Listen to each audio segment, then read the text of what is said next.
भक्तगणों, आज वाल्मीकि रामायण अरण्य कांड में राम कथा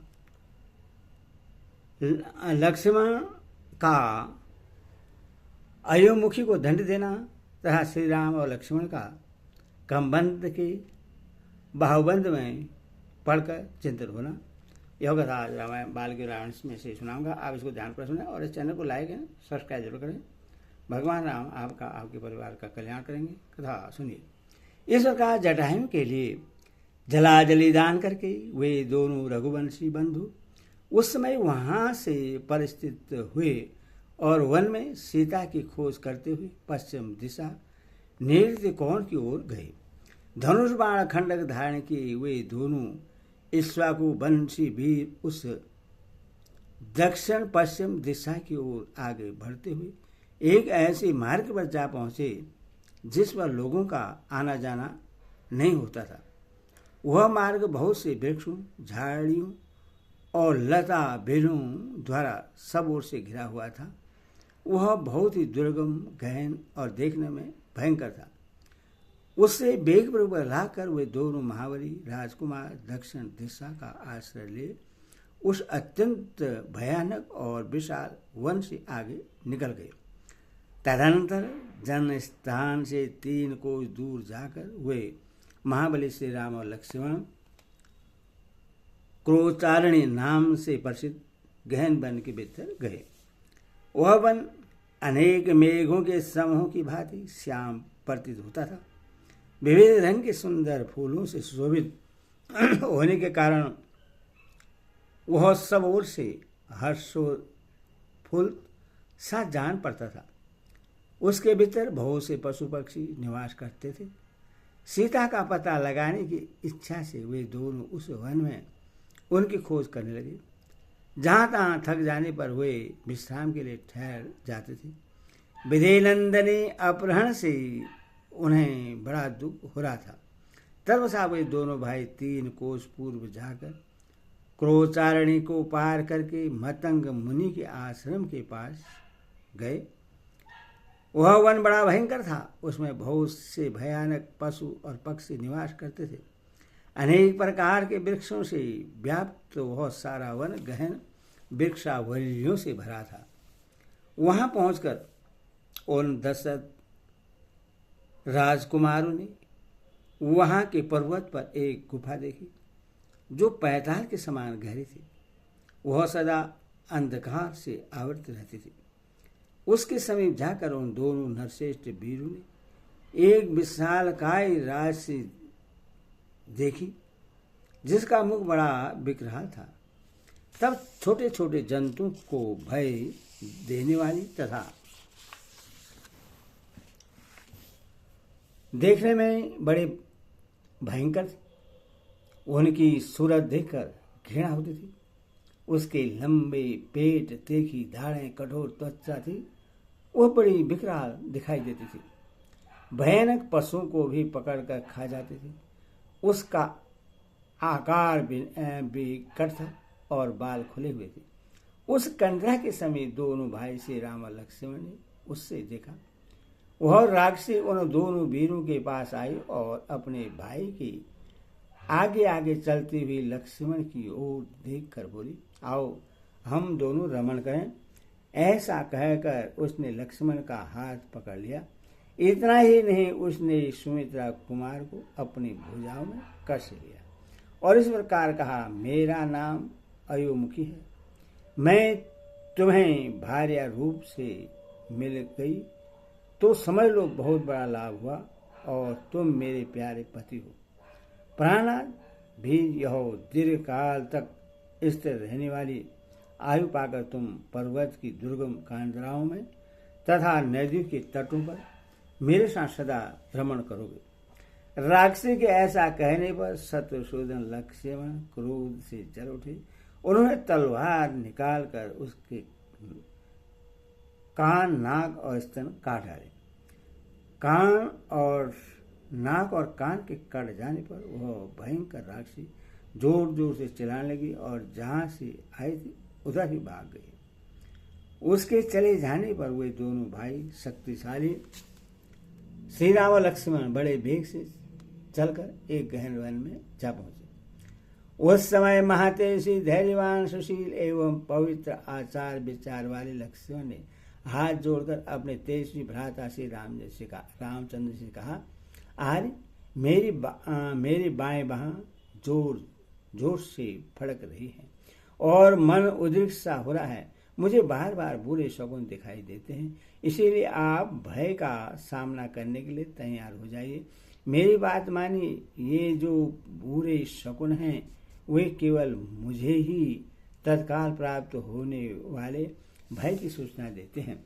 इसके साथ ही एक शुभ शकुन भी हो रहा है। यह जो वजुल नामक अत्यंत दारुण पक्षी है, यह युद्ध में हम दोनों की विजय सूचित करता हो साथ जोर जोर से बोल रहा है। इस प्रकार बलपूर्वक उस सारे वन में वे दोनों भाई जब सीता की खोज कर रहे थे, उसी समय वहां बड़े जोर का शब्द हुआ जो उस वन का विध्वंस करता हुआ सा प्रतीत होता था। उस वन में जोर जोर से आंधी चलने लगी। वह सारा वन उसकी लपेट में आ गया। वन में उस शब्द की जो प्रतिध्वनि उठी, उससे वह सारा वन प्राण गुज उठा। भाई के साथ तलवार हाथ में लिए भगवान श्री राम उस शब्द का पता लगाना ही चाहते थे कि एक चौड़ी छाती वाले विशालकाय राक्षस पर उनकी दृष्टि पड़ी। उन दोनों भाई ने उस राक्षस को अपने सामने खड़ा पाया। वह देखने में बहुत बड़ा था, किंतु उसके न मस्तक था न गला। कमबंद धड़ मात्र ही उसका स्वरूप था और उसके पेट में ही मोह बना हुआ था। उसके सारे शरीर में पैने और तीखे रोए थे। वह महान पर्वत के समान ऊंचा था। उसकी आकृति बड़ी भयंकर थी और वह नील मेघ की समान काला था और मेघ के समान ही गंभीर स्वर में गर्जना करता था। उसकी छाती में ही ललाट था और ललाट में एक ही लंबी चौड़ी तथा आग की ज्वाला के समान दहकती हुई भयंकर आंख थी जो अच्छी तरह देख सकती थी। उसकी पलक बहुत बड़ी थी और वह आंखें भूरे रंग की थी।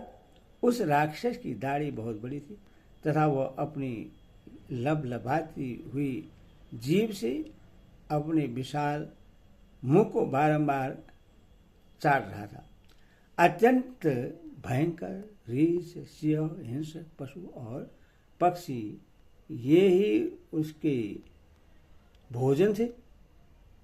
वह अपनी एक एक योजन लंबी दोनों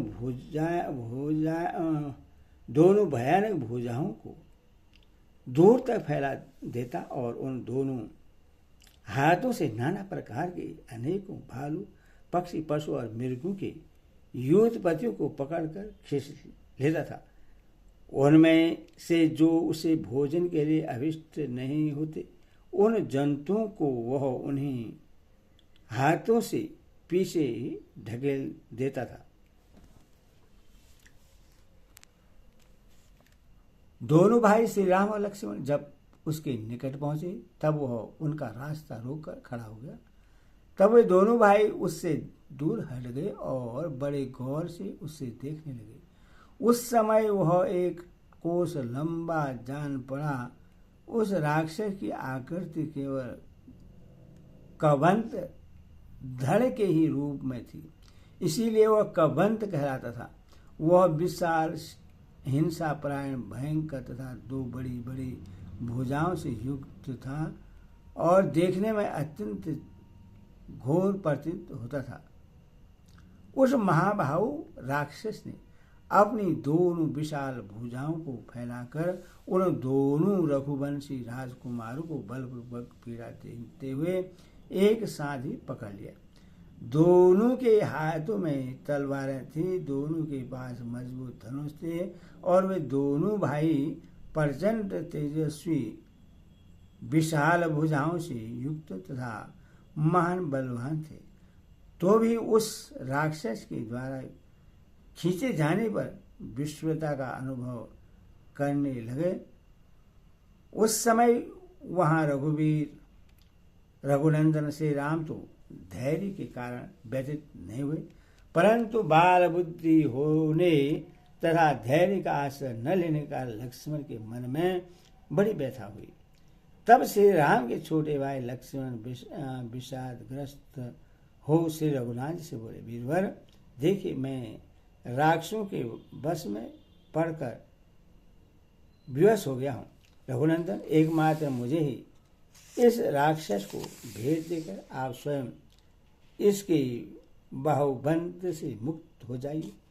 इस भूत को मेरी ही बलि देकर आप सुखपूर्वक यहाँ से निकल भागिए। मेरा विश्वास है कि आप शीघ्र ही विधेयी राजकुमारी को प्राप्त कर लेंगे। ककुस्थ कुल भूषण श्री राम वनवास से लौटने पर पिता पितामहों की भूमि को अपने अधिकार में लेकर जब आप राज सिंहासन पर विराजमान होएगा, तब वहां सदा मेरा भी स्मरण करते रहेगा। लक्ष्मण के ऐसा कहने पर श्री राम ने उन सुमित्रा कुमार से कहा, वीर तुम भयभीत न हो, तुम्हारे जैसे सुरवीर इस तरह विषाद नहीं करते। इसी बीच में क्रूर हृदय वाले दानव शिरोमणि महाबाहु कौबंद ने उन दोनों भाई श्री राम और लक्ष्मण से कहा, तुम दोनों कौन हो? तुम्हारे कंधे बैल के समान ऊंचे हैं, तुमने बड़ी बड़ी तलवारों और धनुष धारण कर रखे हैं। इस भयंकर देश में तुम दोनों किस लिए आए हो? यहाँ तुम्हारा क्या कार्य है? बताओ। भाग्य से तुम दोनों मेरी आंखों के सामने पड़ गए। मैं यहाँ भूख से पीड़ित होकर खड़ा था और तुम स्वयं धनुष बाण और खंडक लिए तीखे सींग वाले दो बैलों के समान तुरंत ही उस स्थान पर मेरे निकट आ पहुंचे। अथवा अब तुम दोनों का जीवित रहना कठिन है। दुरात्मा कमंद की ये बातें सुनकर श्री राम ने सूखे मुख वाले लक्ष्मण से कहा, सत्य पराक्रमी वीर, कठिन से कठिन ऐसा दुख को पाकर हम दुखी थे ही, तब तक पुनः प्रियतमा सीता के प्राप्त होने से पहले ही हम दोनों पर यह महान संकट आ गया जो जीवन का अंत कर देने वाला है। नरसिंह लक्षण काल का महान बल सभी प्राणियों पर अपना प्रभाव डालता है। देखो न, तुम और मैं दोनों ही काल के दिए हुए अनेक संकटों से मोहित हो रहे हैं। सुमित्रानंदन, देव अथवा काल के लिए संपूर्ण प्राणियों पर शासन करना भार रूप कठिन नहीं है।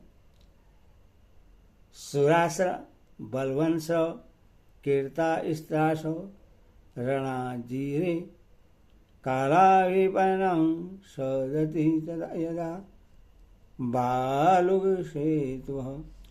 जैसे बालू के बने हुए पुल पानी के आघात से ढह जाते हैं, उसी प्रकार बड़े बड़े शूरवीर बलवान और अस्त्रवेता पुरुष भी समरांग में काल के वशीभूत हो कष्ट में पड़ जाते हैं। ऐसा कहकर सुदृढ़ एवं सत्य पराक्रम वाले महान बल विक्रम से संपन्न महायशी प्रतापशाली अजर नंदन श्री राम ने सुमित्रा कुमार की ओर देखकर उस समय स्वयं ही अपनी बुद्धि को सुस्थिर कर लिया। इस प्रकार वाल्मीकि आश्रय रामायण आदि काव्य की अरण्यकांड का 69वां सर्ग पूरा। बोल सियावर रामचंद्र की जय।